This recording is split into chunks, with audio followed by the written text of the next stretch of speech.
Hello po, kumusta po kayong lahat? Nandito po ulit tayo para gumawa po ulit ng content. Sana po magustuhan niyo po yung gagawin po natin content. Bali magluluto po ulit ako pero yung lulutuin ko po ngayon medyo iba po. Hindi po kagaya ng mga nailuto ko na po ng mga nakaraan.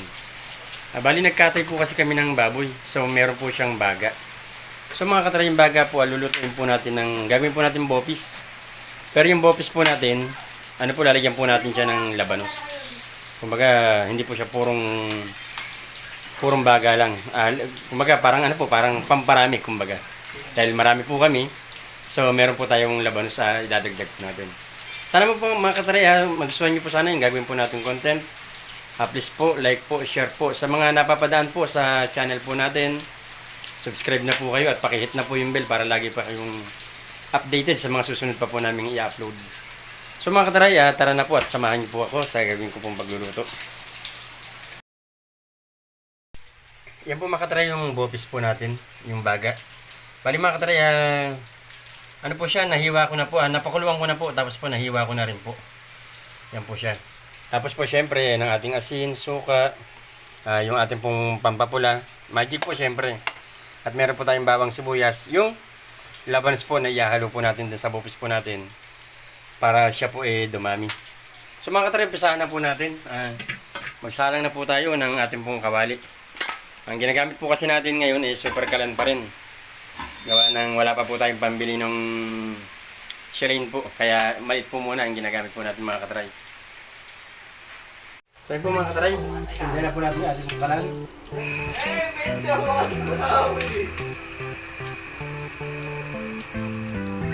Tapos po mga katray, lagyan na po natin ng mantika.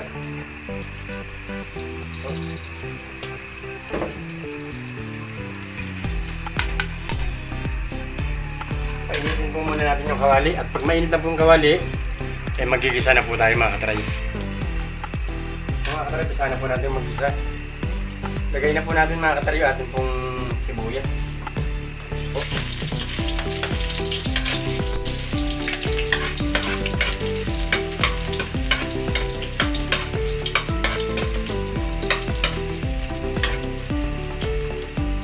Try. Tignan po natin yung ating pong bawang.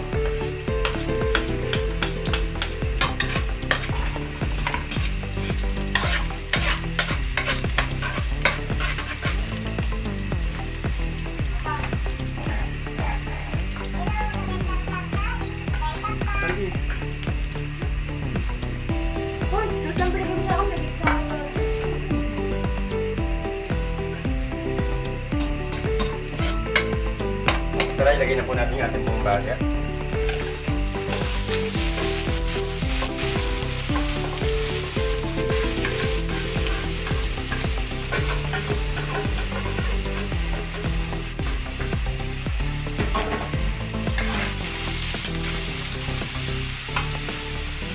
Pag mga katray, baga po natin, medyo malambot na po siya, gawa ng pinalambutan na po natin kanina.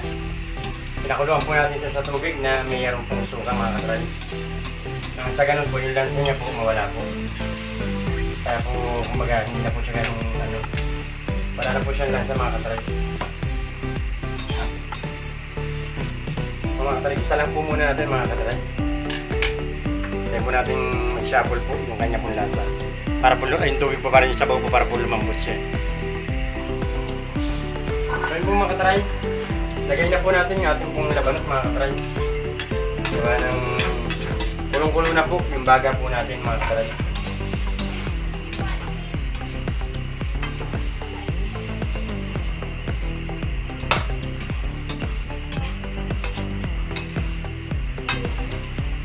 Yan po mga katray, hindi na po natin siya kailangan sabawan.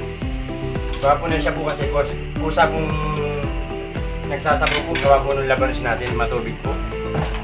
Bali mga katray, takpan po uli natin siya. Takpan po natin mga katray para mas mabilis po siyang maluto. Mas mabilis pong lumambot yung dapat pong lumambot.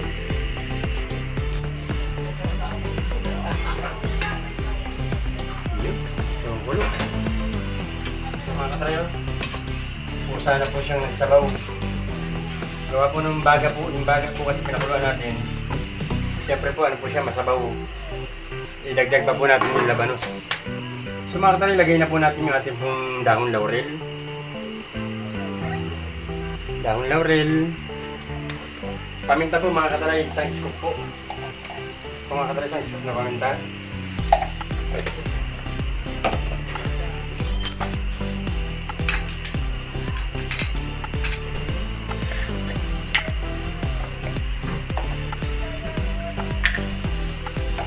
Lagyan na rin po natin siya mga katray, isang scoop po ng magic sarap po. Mga katray.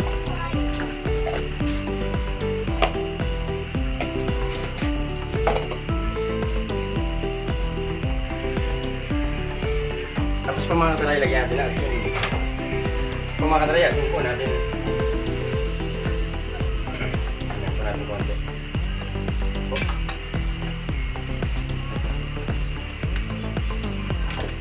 Siyempre po mga katray, kapag sinabi pong bopis po, may suka po mga katray. Lagyan po natin siya ng suka. Konti lang po mga katray kasi po baka po sumobra po yung asin niya. Po mga katray, tapos lagay na po natin yung ating pong pangkulay. Ito po yung ating pong atsuete mga katray.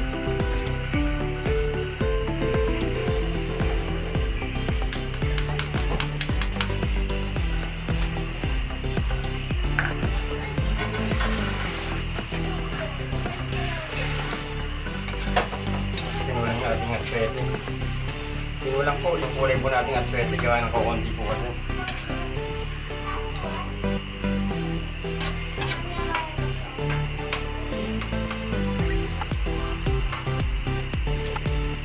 Mga katray, takpan muna po natin.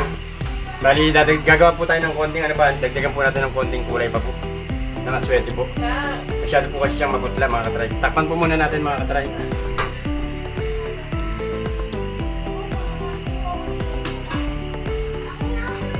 Medyo natutuyo na po siya mga katrayo. Lagay na po natin mga katrayo yung sili po natin. Dahil pag sinabi pong bopis, ang masarap po sa kanya mga katrayo, meron po yung sili, may hanghang po. Mga katrayo, natutuyo na po.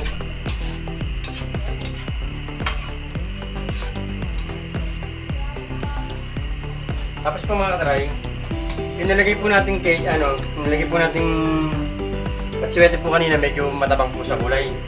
Bali mga katray, ano na lang po tayo ng alternative po na pamalit po ng kulay niya.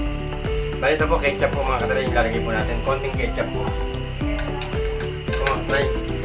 Yun na lang po yung gawin po nating pangkulay niya. Pangalawa po, yung bopis po natin, magiging ano po siya. Yung tamis po, anghang, magiging ano niya po, kasama po rito. Tamis, anghang, na may kasama po konting asin. Dahil ang bopis po, ganun po kasi mga katry.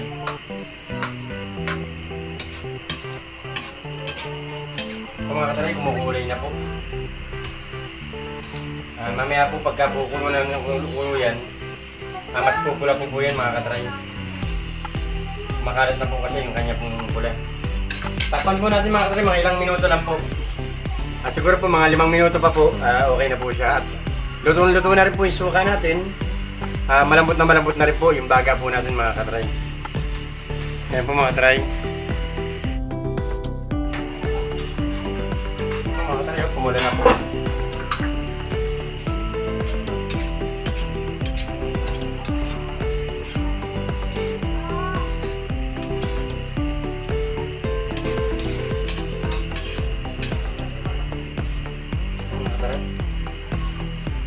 Okay na po ito mga katry, patayin na po natin. Halos niluto po natin siya mga katry ng 45 minutes po. Yung ginawa po natin pagluluto sa kanya para yung suka po, lutong-luto. Tapos po yung baga po, gawa po ng laman loob, niluto po natin ng lutong-luto rin po. So yung mga katry, okay na po, patayin na po natin yung kalan.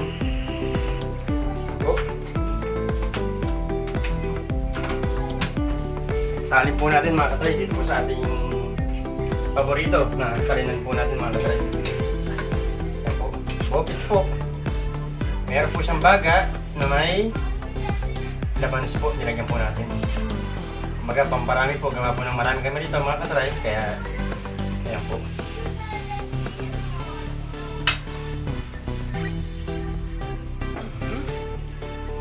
Okay, takpan muna natin.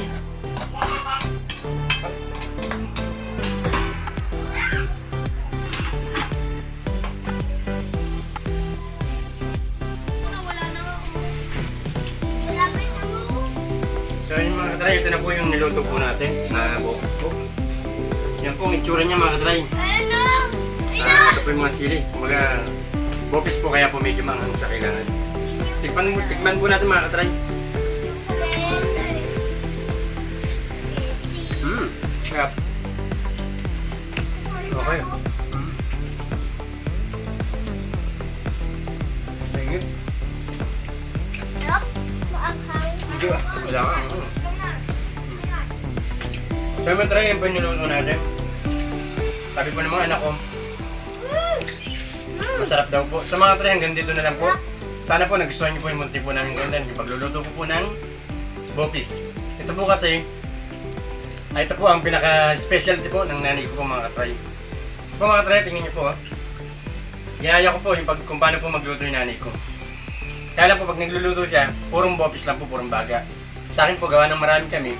Pinarami ko rin po yung niluto po namin. Gawa po ng, nilagyan ko po ng labanos. Ba't ng labanos yun? Di ba kumakain ganyan? Sarap, di ba? Huwag mong kamain. So mga katry, hanggang dito na lang po. Maraming salamat po. Please po mga katry, like po, share po, comment po. Sa mga napapadaan po sa channel natin, support na po. Maraming salamat po. Hanggang dito na lang po.